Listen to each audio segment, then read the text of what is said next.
and you're all very welcome to House of Rugby. My name's Máire Treasa Ní Dhubhghaill, and on this week's show we look back at the very exciting Interpro we were treated to on Saturday afternoon, as well as Connacht and Ulster's defeats in round 6 of the URC. And joining me here in studio, as always, is the lovely Lindsay Peat and the lovely James Downey. How are we doing? Brilliant. What an occasion, what a game on Saturday. We'll jump straight in with this one. The rivalry is back, Lindsay.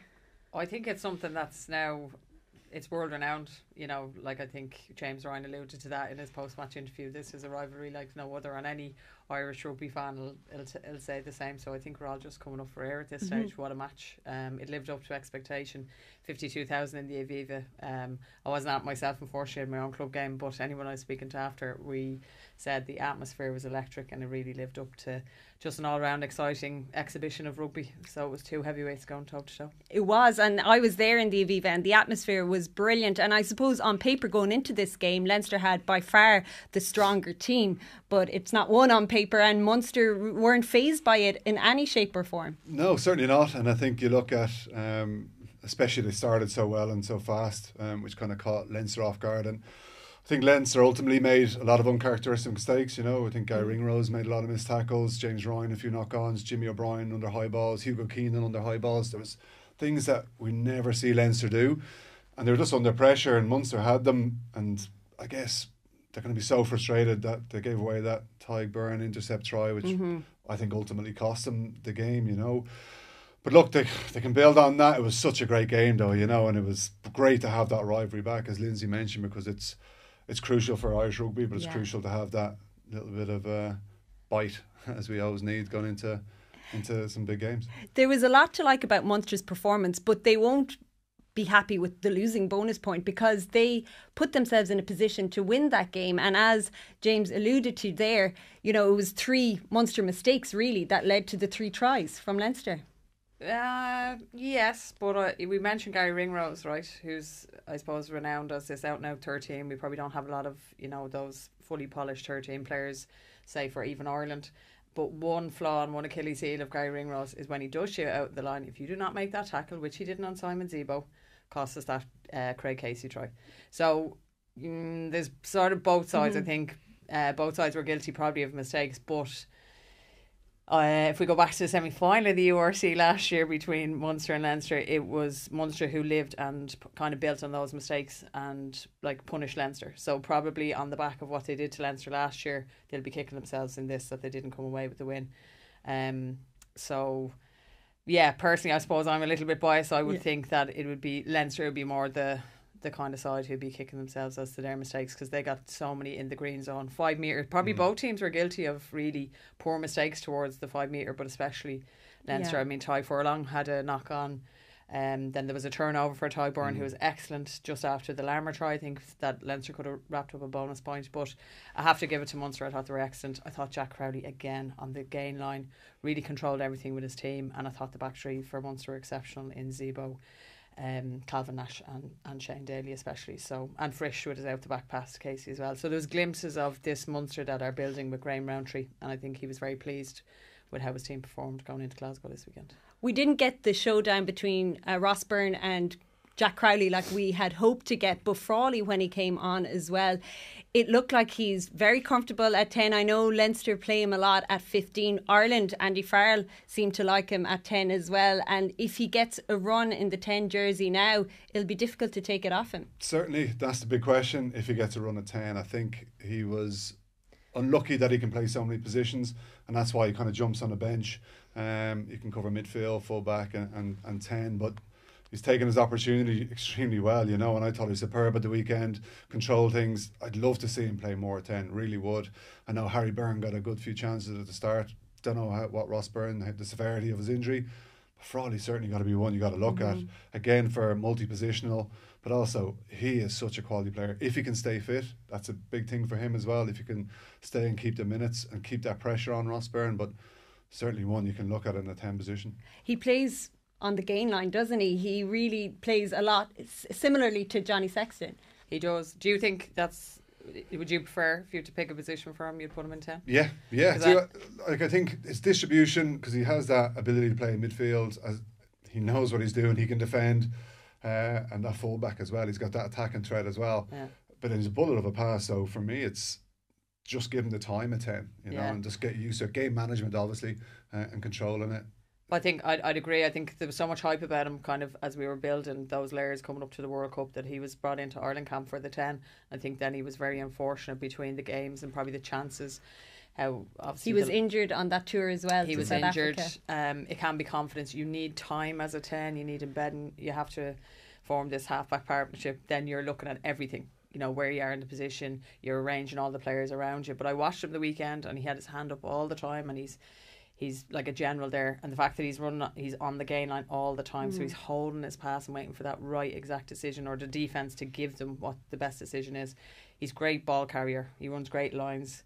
And he's very safe pair of hands. His kicking was exceptional considering the pressure he was under, and the pressure of the game, how close it was. So I'd like to see, he's a guy he has started really well, so you can see the confidence oozing off him. And I think that then feeds into the players around you. But a big couple of weeks for Leinster to see how they will actually now. Yeah, will they look towards him, or will they go for Sam Prendergast or Harry again? Well, I think I have to agree with James. I think he's kind of like that Jimmy O'Brien for Ireland in the sense that because he's multi-positional, then it really changes what your bench can be, you know, and you can be safer in the knowledge that you can maybe look at more experienced players in specific positions where you need them. So I think he definitely needs to continue where he's playing and on the bench, whether he starts at 10. I think it's a bicep injury with Rothburn, that's what it isn't looked it? like, So yeah. we don't know how long that'll be, but obviously the fact that he's so key in his passing and distribution that it's... so I'd start Frawley and let him continue on, especially Connacht this weekend. No offence to Connacht, but it's not like it's a European game where you're kind of throwing him in the deep end. And if he needs to start for a European game, he needs that game time under his belt this weekend. Exactly. So I'd be personally probably looking, if the injury's there with Rothburn, I'd start Frawley at 10. And then have maybe Prendergast as a backup to get him game minutes as well. But going back to Jack Crowley, he looked very impressive again this week, and he seems to relish those physical encounters as well. Yeah, look, he looks so assured at that 10 position. I think the last 12 months, his growth has been huge in everything he's done. He looks so confident. I think when you see 10s coming in at the start, sometimes they're a little bit nervous, a bit edgy. He hasn't been, and he's grown. He looks like he's running around, organising absolutely everything. Things are going right for him. He's physical, he's aggressive in how he carries as well. He's not afraid to tackle. And he looks like he's the one putting his hand up to say, pick me for the Irish. I'm going to be Johnny's replacement. Put me in there, let me know, let me have a shot at it, because everything he's doing, he's ticking the right boxes in a big game against Leinster, you know, the biggest rivals there, and he's done a great job. So testament to him for stepping up and doing it, but he's just got to keep that and try and maintain it. He just doesn't seem fazed by anything. No, and that's what I mean, like having played, I'm sure you're the same, James, when you have a confident 10 who you really trust, then everything feeds off. It's less thinking for you as a forward, you know, you're just waiting for the instruction. And then they're not predictable. He is not predictable. Like, he is always eyes up waiting to put someone else in the best position on it. And even Calvin Ash working off his wing there the weekend to really cause Leinster extra problems. I thought I thought Munster were exceptional, and they've grown into what the new age style of rugby is, and it's very much an open, expansive game. Same with Sean Klein, he just had a little pop pass inside. So. Even if it cost them with Tyg Burns' offload that time. Listen, it's the kind of risk reward. Yeah, it is the risk reward, and that's just happened to be Leinster are a team, and we saw it the week before. They weren't great against Scarlets. They weren't great in possession or territory, but by God, when they got the ball and they got it in open field, they punished, and that's just the nature of Leinster's team. So it's not a Munster issue or anything like that. I think they should continue to play how they're playing. Same with Conor Murray. The fact that he went down the blind side, that's sometimes for me, he's so reliable, but maybe too reliable in how they were playing. And off he went on a line break, and I was like, geez, he's quick enough the for strength a man he showed as well. Fantastic. He retained the ball, and there were glimpses of, again, just gone over the game where they were kicking themselves at, you know, rode their luck a couple of times, but easily could have come out the other side of that result. One thing that stood out for me, though, Leinster, when you get into the red zone, it's so hard to score against them because they just look so organised. Yeah, look, and they have shown over the past couple of years how good they are at that, and the percentage must be in the 90s, high 90s of coming away with it, with scores. And it's just that patience that they have, you know. They know what they're doing. They can control absolutely everything out there, and there's they've quality everywhere, you know. Like, no matter who comes off the bench, it's quality side, be it defensively, offensively. they're able to get game line, they're able to score these tries, and teams know it. When Leinster are attacking in 22s, teams know it. When Munster are defending, they were lucky to get a couple of turnovers. As you mentioned, Tyke Byrne got a turnover on the line. But then when Leinster are defending themselves, they're so physical as well, and you've got to be patient. Munster's attack, it's hard to get up as a forward, to keep picking around the corner, getting up, you're fatigued, you're tired. Like, in Leinster make it look easy when they're attacking, but then Munster sometimes just needed a bit more urgency, a bit more speed, and it would have. Because if Leinster have time to get organised, you know, they're just so comfortable in that defensive line. Exactly, and sometimes I think it takes maybe 2 passes or a pass to one, but you're organising the next play to go around the corner again, where it's like, right, we'll get quick ball off this and then we'll go, so they can't get set defensively, and Leinster just good at slowing down the ball. And I know I'm going to go back to kind of Rory Scannell got yellow carded, but it was a smart yellow, and sometimes you need to the smart, breakdown, wasn't it? you know, and otherwise they're going to concede a try. So sometimes you've got to be cute as well against the Leinster side, but then obviously the numbers led Leinster to score eventually. A lot of players stood out, I think, from a Munster perspective when you're looking at maybe a younger and less experienced team. Like, you had John Hodnett in there. I thought he had a fantastic game. And Thomas Ahern at 6 as well. Were you impressed by him? Yeah, I mean, 6'9". He's really grown. Like, he, you know, I noticed him a couple of years ago. He would have been Ireland under 20s, if I'm not mistaken, with Glasgow.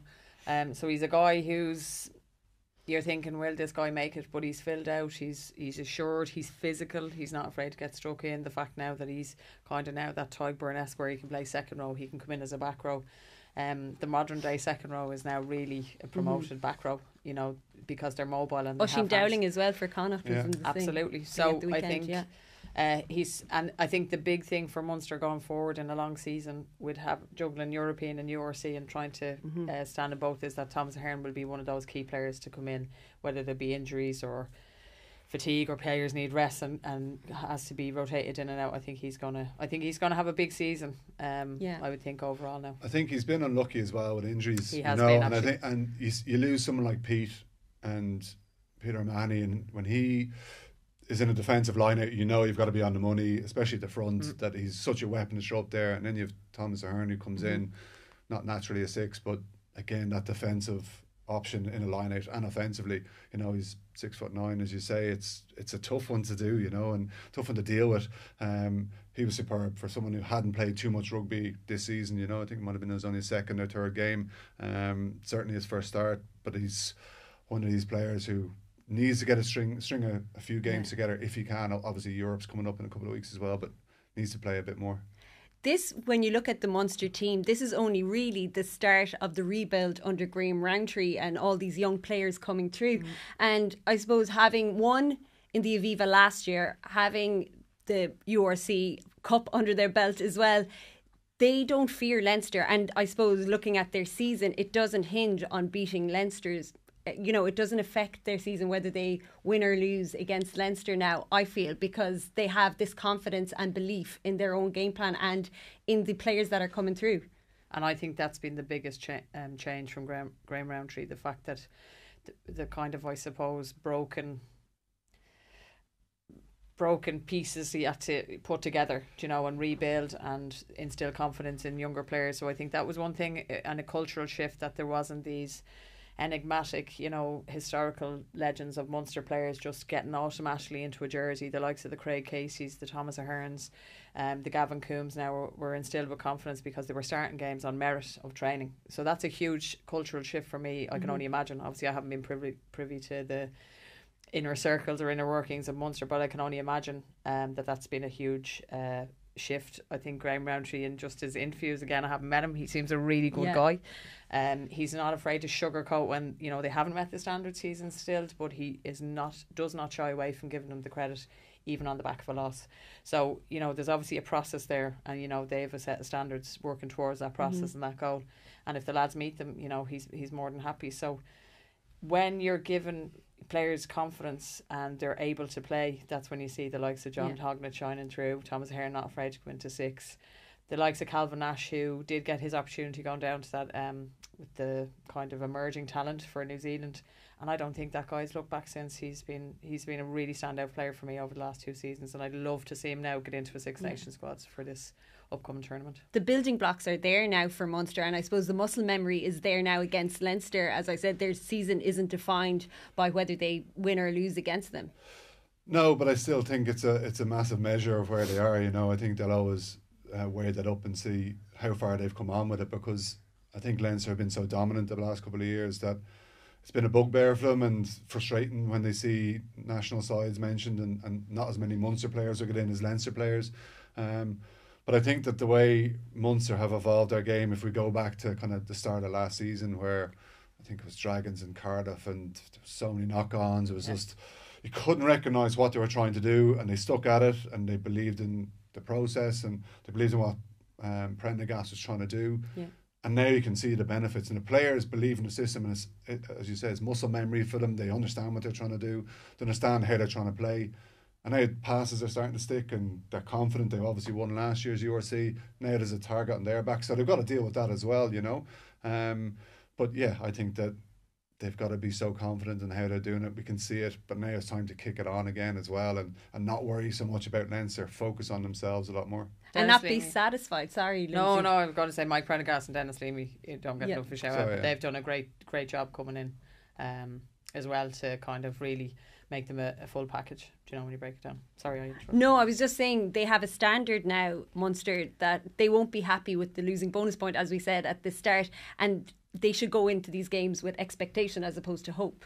Yeah, definitely. One big thing, like, they really disrupted Leinster, like as I said, at times where you would guarantee Leinster, you know, converting in that, you know, that green zone as we call it, you know, anywhere in from the 22, but especially on the 5 metre from Munster's try line, you expect them. But we had the cynical, which it was a really good yellow card from Rory Scannell. He just really slowed the ball, and then it ended up, I think Leinster knocked it on from that, you know, and their uncharacteristic errors, and that's the pressure that Munster got up. So at times they did organise really well, you know, on the defensive line, and that was one thing I did take note of. They just frustrated Leinster. I think if they could maybe work on their set piece to kind of get up to the standards of Pio Manny, where you're used to him disrupting a line out, he actually, when we say mirror, like, he is like a shadow of whoever he's marking, and I think they're kind of the key zones, and we would have saw that with La Rochelle last year, really targeting breakdown with Leinster, their set piece, because they've nothing to build on then. Yeah. You know, they rely on a quick ruck ball, they rely on a launch set from their line out or scrum, and if they're kind of taken away, then you've nothing to kind of work with, basically. This hit out will benefit Leinster a lot as well, because as we know, the Irish contingent are just coming back in, and you'd expect that rustiness with players that haven't played with each other for a while in a Leinster jersey, and they've Connacht next week, and then they head off to La Rochelle. So would you imagine that things will start to tighten up as they go on now and get more game time together? Yeah, I think so. I think the focus is back in the blue jersey for them now, and they've left kind of what's happened in France behind them. So I think they really have to, and I think the pressure's on them again this year, because they need to win something. They've 2 years with no trophies, sometimes taking the URC for granted maybe, and I think they're going to have to come away with some silverware this year. Still, Nina Barr's got to come in. I still think he's going to have a massive say. I think defensively he can maybe add another string to what they're doing, you know. I think just the aggression that we see with South Africa, I'd expect them to bring in something like that. Also, I think it's needed against the physically bigger French sides that they come across, that sometimes see Leinster come a cropper. But they can only get better. Connacht this week, it's going to be interesting selection wise. Does he rotate, bring in some other guys to give them a few minutes?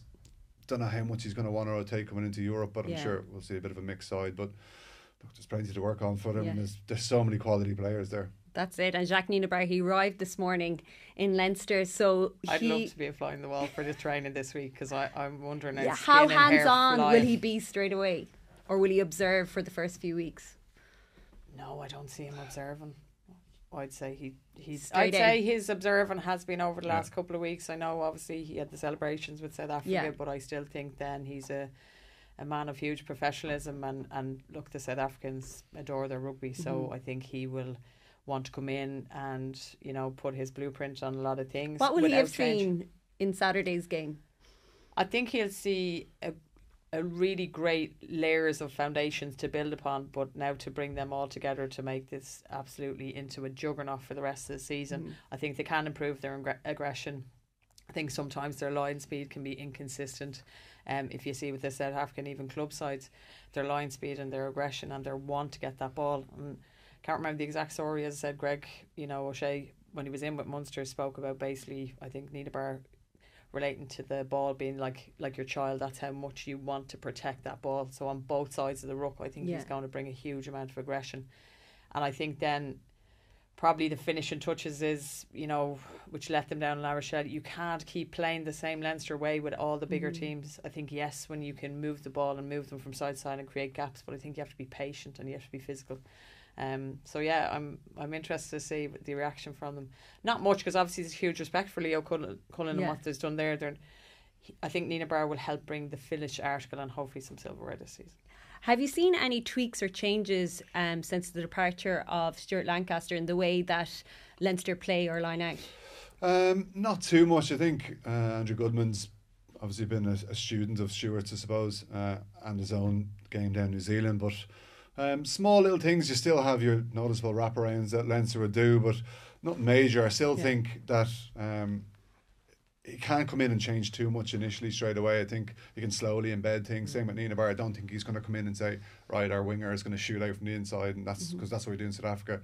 It's going to be slowly inbuilt into what they want to do initially. I'm sure he's just going to bring line speed, but in attack, Goodman's putting more of a string. He's been away at the World Cup as well, so he'll be slow to kind of get things going, but you'd like to see them kicking on for Europe and maybe see a little bit of a change in how they play. Small, but I don't think they need too much of a change, to be honest. And what would you expect from them on Saturday? You were saying you don't know how he's going to go with team selection. How do you think the game's going to pan out in Galway? It's going to be interesting. There's plenty of biting between the two sides. I think that goes back to the John Muldoon conversion attempt. I'm sure that'll be on the wall. Connacht will want to win these inter-pros as well. Down there they've been pretty formidable at home, and Leinster will know that it's going to be a hard game down there. Again, depending on conditions down there. But look, it'd be pretty safe to say it's going to rain in Galway. No way, it never rains in Galway. Cold and yes, and we'll drive down that day. But I think it's a case of Leo has certainly targeted this game, and I think, not that it was a disrespect, but he used to give players a chance to kind of rotate his team going down there. Since that game, I think he's changed his attitude towards it and put a few more players, stronger side on, per se. It's still an interpro at the end of the day.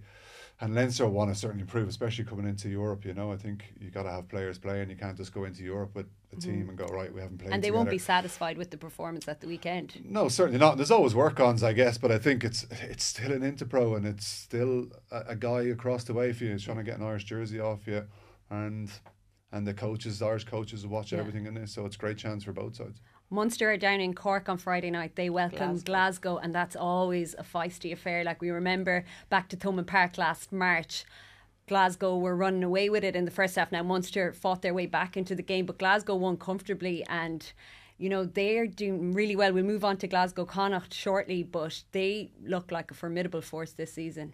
Yeah, they're playing some nice stuff. Obviously, they played Ulster at home there the weekend, and they were 14-0 down, if memory serves me right. And they really came back and they fought, and very, very physical. And then their backline and their wingers really they're well able to open teams up, and they've nice little intricate plays. And yeah, they're not kind of this run-of-the-mill team that just kind of chuck the ball under their arm and just inch by inch and metre by metre, they just kind of wear you down. But they can kind of go out the back. They can take front football through their forwards. Their set piece is excellent. I thought they were fairly formidable against Ulster scrum, especially in the first half. Kind of settled matters in the second. Same with set piece. Now they were a bit inconsistent themselves, kind of crooked throws and then overthrows, but when they start to manoeuvre and they all click, they're fairly, and they've won 5 out of 6, so they're sitting top of the URC, and they're not there for no reason, We'll move on to that game. So Ulster, they were ahead 14-0 after 11 minutes over in Scotstoun. It was always going to be a tough task to face Glasgow at home, but they just couldn't live with their pace and power, especially in that second half.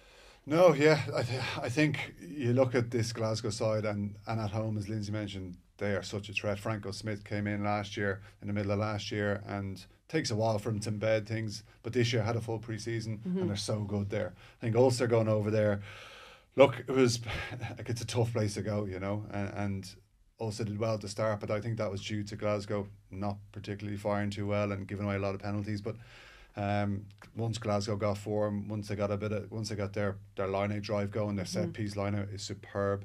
And they've threats everywhere. I just don't think Ulster could live with it. I don't think that Dan will be too disappointed, maybe not getting away with a point, but I don't think he's going to be too disappointed going away there in a bitterly cold night in Glasgow as well. No excuses for them. They weren't great. Kitsoff improved the scrum when he came on. It was great to see him make his debut, and Zach Solomon made his debut at hooker as well. So that takes some positives in that regard. But look, he'll draw a line under it, and he's got to focus on some big games coming up. Yeah, 10 minutes into the second half, that's when Kitsoff came off the bench, and we saw him for the first time in an Ulster jersey. Were you impressed by him? Yeah, he definitely settled the ship. Now, there was one time a ball went loose off a line out, and I thought he could have just taken man and ball, and he just kind of stood back. And it's very hard for a guy with such expectation, I'm sure, to come in and just have this magical Harry Potter influence on a team. But I suppose one thing that stood out for me was the Tom Stewart try, right? So he scores 5 minutes in. So we have a James Hume little kick through. The pressure's on. They turn over the ball. They kick to the touch, their line out maul, and Tom Stewart. So that's one glimpse of pure skill and want and grit. And then you have another time where they're just at 6s, at 7s. They haven't folded, and their discipline, I think, was one thing Dan McFarlane kind of said. And again, it comes back to Zach Solomon. Was great to see his debut. McNamee at number 8 again. He's a bit like Tom Ahern. He looks so big, and I'm like, you look strange at number 8, but he got some great gain line balls. So again, just the inconsistency. Thought John Cooney did great as well. So I'd like to see Kitsoff now start this week. Marty Moore again, obviously after injury, and he came on second half and really settled the scrum as well, because I think their line out, I think Ian Henderson had a great game as well, but you can't have kind of intermittently players just standing out or intermittently coming in and out of games as well. I think that's my frustration again with Ulster, is there's the glimpses of exactly what you can do and put yourselves 14-0 up, and then that probably is the one difference. We spoke about Leinster there a few minutes ago, in the trust and knowing exactly what their role is on the 5 metre or on the try line, so they're disciplined and they're assured. Whereas once Ulster were put under a bit of pressure after those 2 tries, they just couldn't. They had no answers to Glasgow, but yet they're well able to make gain line tackles. They're well able to fold and get in their defensive line. So I just think probably a little bit more work on the defensive and being able to take the pressure when they come up is one thing I'd like to see them work on, to kind of again kick off, because it's inconsistent. You have a great win, you have a loss. Well, one thing that's not helping with the inconsistency is the growing injury list, and they lost Jake Flannery just before kick-off as well, and Billy Burns went off with a HIA. So Nathan Doe came on for cover on the bench there for Jake Flannery. So I feel like when Ulster, they have a long injury list, but when you move away from their best starting 15, there is a drop off, and I know they have a lot of academy players coming through, but maybe they're not of that standard yet. Yeah, and look, it's a tough situation for them when you're just going through a bad run of luck with injuries. I think you look at these young guys, I'm sure, are thriving, and it's great that some of these players like Ruben Cruthers, he's been earmarked for the past couple of years. He's now getting game time. You've got to take positives with that as well. And these players playing these games go, right, this is the level we need to get to. If you're a little bit below, because we saw it with Leinster in the first game as well. They played some of the young kids in the first game, got in a bit of trouble, but then they go, right, well, that's the bar and that's where we need to get to. So these younger players can only get better. But now, in at the moment, I guess it is frustrating. They'll certainly want to get some players back in the field. For me as well, it's that consistency of that 9 and 10 as well. I know they've rotated. I know there has been injuries, but who does he feel is his best 9 and 10, and let them play together and get these partnerships. If you're going to try Jake Flannery, give him a good run of games and don't ship him out and bring Billy in. And he's got some big decisions to make end of the year as well. Billy Burns out of contract. What do they do? Do they keep him on? And it's going to be tough. And again, Ulster's academy are getting a hell of a lot better. There are a lot of better players coming through, because beforehand, if they'd done this, you'd be like, oh no, this could be a bad day. But and we've been talking about those brilliant players that are coming through, like Dave McCann as well. They have the players, but they just need, I suppose, more game time. So what do you do now then? Would you just blood the younger players, or do you kind of take your games where, again, there's a time and a place to blood them? Because my own club team, we're going through huge transition, and it takes time, because it's a baptism of fire. You're kind of throwing young players in at the deep end going, well, we've done this, but they do not know the level until you're kind of swimming in the deep end. I think if you can be lucky enough to have some quality players and you can drip feed one or two in, then they're relaxed and they're playing with starters the whole time. They can focus on their game. Sometimes when you make 12 changes, even 8 changes, like, you know, sometimes you might play a weaker side and you might go, right, we'll put 9 lads in and there's your chance, and you're like, oh, well, everyone's new here. Whilst if you have a bit more, okay, put 2-3 lads in with a normal starting 15, then they're used to playing with quality, and then another couple of guys the next time, and they get comfortable in that situation. Yeah. But when they're hampered by injury, it's hard to do that. Yeah, it is. It is hard, you know. And look, I get it. But then you see someone like a Scott Wilson who comes in, takes the opportunity and goes, well, look, I'm here. Would I've got opportunity if the lads weren't injured? Probably not. But now I've shown Dan I'm at this level, and I can be consistent at this level as a tight head prop. Super. But I agree. Mobile, I like that. Yeah. Some modern day prop. I agree with your point on the 10, though. I feel like nobody has grabbed that 10 jersey in Ulster for a good few years now. But probably, like they didn't use Madigan. No, which was disappointing because I thought, you know, he was going to kickstart his career. Madigan is an exceptionally talented player. Yeah. Again, probably hampered by injury in and out. And it was gas to obviously see John Cooney, the only second ever Ulsterman to hit 1,000 points, was it, over the weekend? And then you're looking back to David Humphreys and you're like, wow, there was exceptional players to come out of Ulster, but probably one thing they're missing is kind of that 10, that kind of nucleus, that the brain, you know, behind everything that they do well, and someone who can pull the strings. And I think I agree with James, that halfback partnership for a team with your kind of gambling on inexperience for now and trying to get players game time. I think that that partnership has to be embedded in, because that will instill that confidence, and it's a link that's essential for the forward and the backs, because they've some great, if you look at their backline, do you know, when they've everyone available, like, it's exciting. Balakoon, Stockdale. And Stockdale has been playing well. McCluskey, Hume. Yeah, like, that's an exceptional Stuart Moore, a fullback, who his kicking game as well. So I'd like to see that link, because I think you can probably put a little bit more inexperience in the pack without undermining the job they do. But if you get young players in, knowing what ruck they're at to be in, what pod they're meant to be in, what the calls are, you know, that will build confidence a little bit easier in the forward line, because you just need to show up and be a bit more physical and know your role.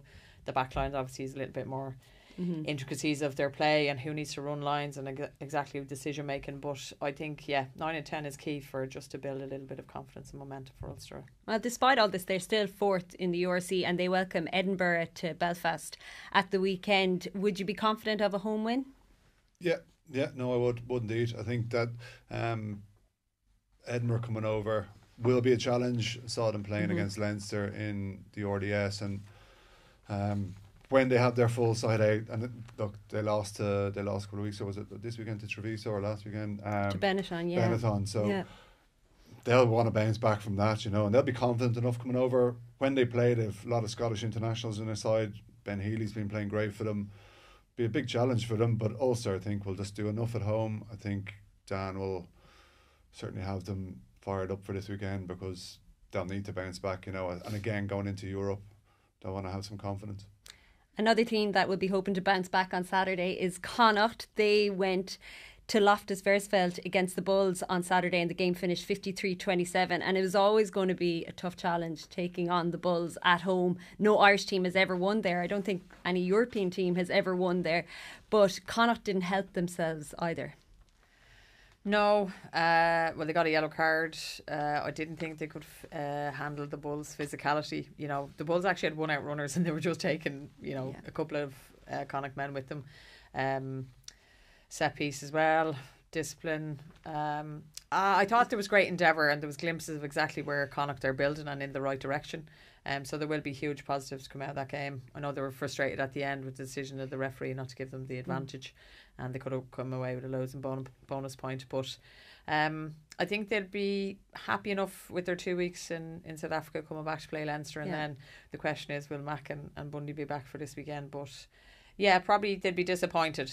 I still don't understand where the constant changing of Carty and Hanrahan. I thought Hanrahan did great last week, so I can't understand then. Not say Jack Carty didn't do well this week coming in, but he's just a different player. One thing I probably noticed that I found infuriating, probably in a way, is that we look at the likes of even Ulster, but Munster, Leinster playing, you know, their 10 playing on the gain line, that second line of attack with those runners, you know, holding the defence, and then Ralston is coming off his wing and he's so deep. I'm like, you're not getting any gain line off that attack, so it's kind of fruitless. Yeah. So I found that strange against a very physical team when they did have space, that they were so far. They just extra work for themselves. Yeah. So whether that was fatigue or the heat or just a little bit of timing off, it can happen. But, when they did such good things, they just couldn't capitalise on them. And as you mentioned there, the Bulls were hugely physical. And like you were saying about that back row forward who can get you that front foot ball, they have those players. And they showed that they have so many players that can punish you when you have 7 tries from 7 different try scorers. Yeah, look, and I suppose if Connacht go back and before they go to South Africa, they sit back and go, okay, what do we want from South Africa? Look, they got their first ever win there, so that's a box ticked, to back it up. Well, I have to say that was their 5th win in South Africa. Okay, but it's he meant the season. Exactly. This season. Exactly. Okay, exactly. This season. But it's a case of, I think, to back it up against such a the Sharks aren't great this year. Let's call a spade, isn't it? I think the Bulls are a different prospect altogether. To go in that second week at altitude, you fly in a day or two before, you play the Bulls to get used to altitude. So it's so hard playing in that. Heat as well, I would think. And the heat was 35 degrees at 5 o'clock in the evening. It's a tough one, and these guys are used to it. It's been a tough 2 weeks. No excuses, I think some of their play was poor, but there are circumstances behind it, and they rotated side as well.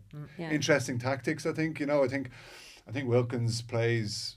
They want to play expansive rugby, which is great. Sometimes, though, I think if you're an away side against a big physical side, don't try and run it the whole time. I think you just kick it, you play territory, you take the sting out of it, especially when you're fatigued as well over there. And don't think they managed it quite as well. Are they playing too much in their own 22? Sometimes. I think there's nothing wrong with that, but I think if you do 4 or 5 and you're not getting anywhere, you sit back in a pocket and you play, you go, okay, or even 2 or 3 times. Just give it a breather. Exactly, because defences are so organised nowadays against the physical side who are going to enjoy and live off big hits and driving you back. I think they just sit back and just kick and take the sting out of it. Be smart, and compete at line out and regroup. I'm sure some of the forwards were getting up going, oh, he's kicked it dead and we're right back here. And it's so frustrating, I'm sure. Or get up from a scrum, it's a knock on.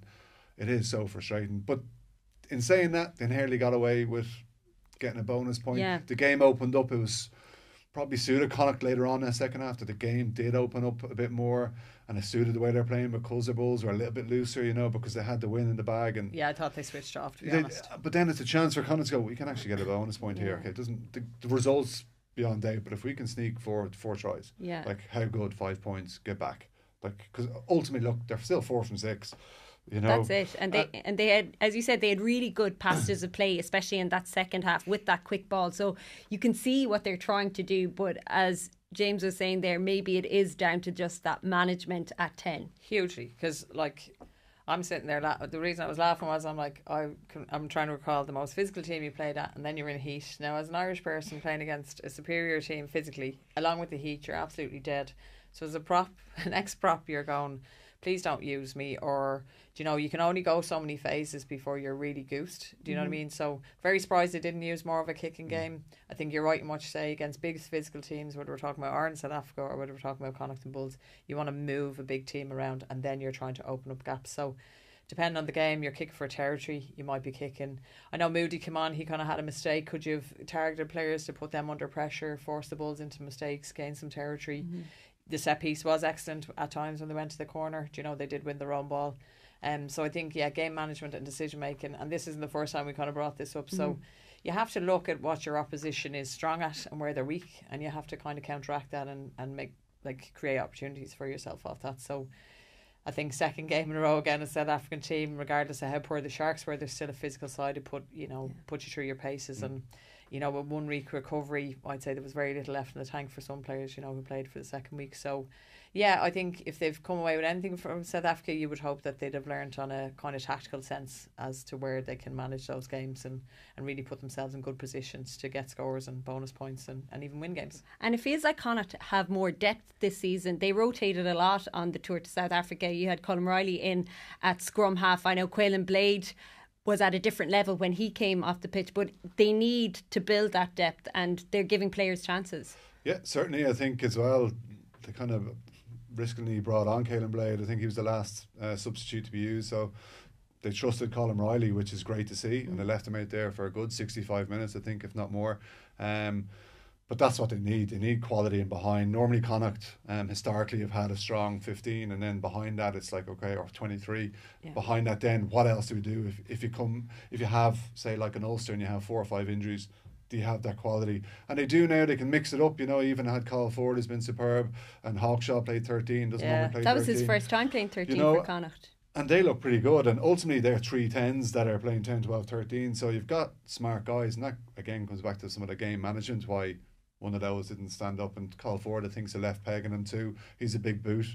3-10s, you can alter what you're trying to do. But look, it's quality. It's strange, isn't it, to put them there? Tactically, you'd think they didn't use them. Yeah. But it's also for them to step up and take the game and say, right, drop back here. Like, there's enough decision makers there to go, this is what we need to do to, like, learn on the hop rather waiting from result or from advice from the stands. But I think, look, strength and depth is there. They've plenty of back 3 players. Oisin Darling slot into 6. Thought he was pretty good in there. They'd be happy with how their front row went as well, you know. So ultimately, look, it's been pretty successful. I'm sure they'll be happy. Yeah, as you said, it's 4 from 6, but it doesn't get any easier for Connacht now. They have Leinster at home next week, and then they're into European action. Then they're away to Ulster and at home to Munster. So if you're looking at the URC, they could easily lose those 3 games. Not saying they're going to win, but they're not going to win, but they're going to be very competitive, tough challenges for them. Hugely, you know, none tougher than Leinster. And I suppose for, you know, being a Leinster fan, I'm not going to sugarcoat the fact that actually Connacht at times away in the sports ground has been our Achilles heel, whether that's not been set up and they were weak at the time, but they have scalped us. So I think it's on the back of the mistakes we saw Leinster make. I think they're a probably dangerous animal. It'd be interesting to see with the lineup they go, but yeah, I certainly as a fan was disappointed in some of the opportunities we created on Saturday and didn't finish, and I'd be hoping a ruthless performance come Saturday night in the sports ground. But it'll be interesting. I don't think Connacht will lie down. I think there's a huge confidence in them. It's nice with a change of management. I think again the fact that they're being rotated instills that confidence in it. So you know that this is an overall, you know, really deep squad who are all in it together and everyone is equal, and that brings something different. So I think they'll be fairly confident, but I can't see anything but a Leinster win personally. Yeah, Bundy to come back in, maybe Mac Hansen as well. Paul Boyle is another player who could add a lot to the team. What would you do at 10? Straight to the point. I don't know really. You know, I'd probably go JJ maybe slightly. I just think if you stand back on the balance of play between the 2 players, how they've both gone, I just think JJ on form. It's a close one though, because you know what Jack has done for Connacht and brings to Connacht, and is a leader out there as well. He's a captain as well. Exactly, you know, so it's to take that away. It's a tough one, but I'm sure he's going to get, whoever they go, it's going to get plenty of game time. I do think it's finally balanced between the 2 of them, but on form, I think JJ. We'll have a better idea, I suppose, where Connacht are at after they play these next 3 interpros, but they will be targeting their home wins for sure. They will, but then you're kind of looking at, you know, if Leinster come to town and they're at full throttle, without being disrespectful, they can be dangerous. You know, if it's a case of a night where there's mistakes or mismanagement, and like we said, they're certainly potent on a turnover ball. Yeah. You know, broken play, they will absolutely rip you asunder. So if it's a night where they start well and you don't have a confidence performance from Connacht, it could be different.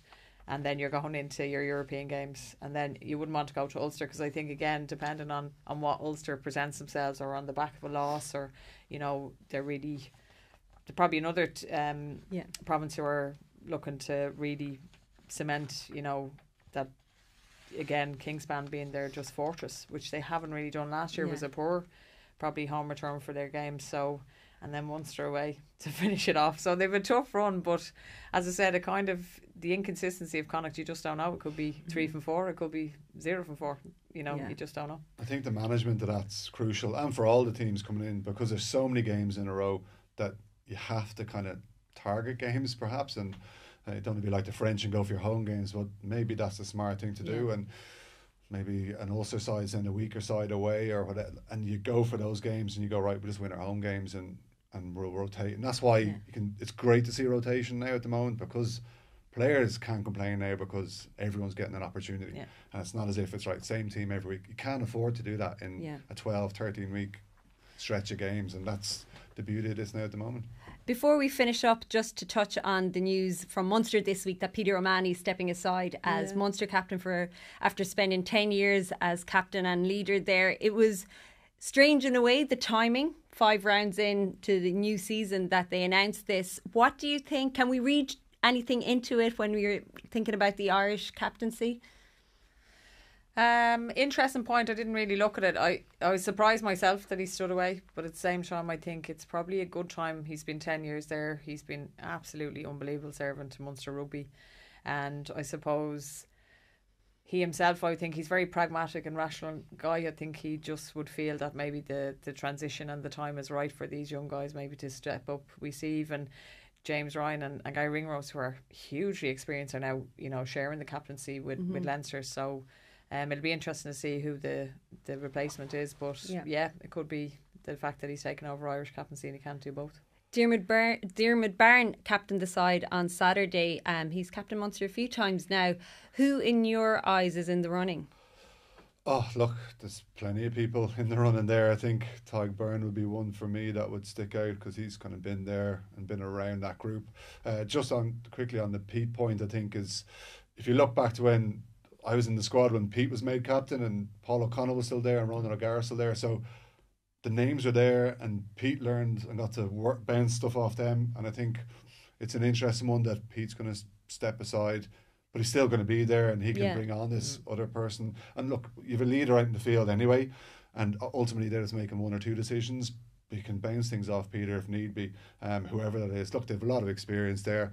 Having someone in the pack is, for me, kind of, I always like to have someone in the forwards as a captain, because they're in a cold face. I didn't want a winger running in across going, oh, do this and go for the cross. Someone's there, we know what we're doing, get on with it, or 10 if someone's close. But I think for me, Barnes an interesting choice.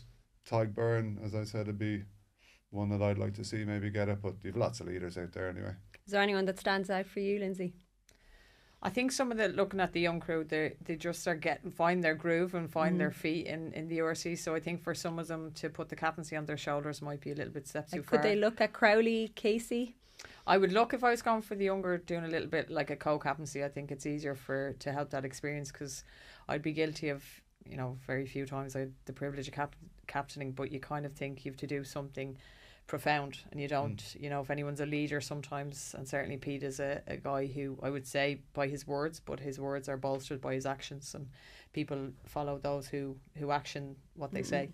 So I think it's about not deviating too much from, if someone's made captain, you're there because of what you do on the pitch. So probably I'd agree with James, maybe Tadhg Byrne, because I think he's just been around, and I think his story coming from Scarlets and building himself up, and he's so essential to what Munster do, I think. And I don't think it'd faze him. He seems a kind of a guy who he goes about his business. And that's crucial. I think it doesn't faze you, because a captaincy can weigh you down, and you can, as you say, overthink things nearly and go, as you say, you need to do something, or I better get this, and it stops you playing your own game.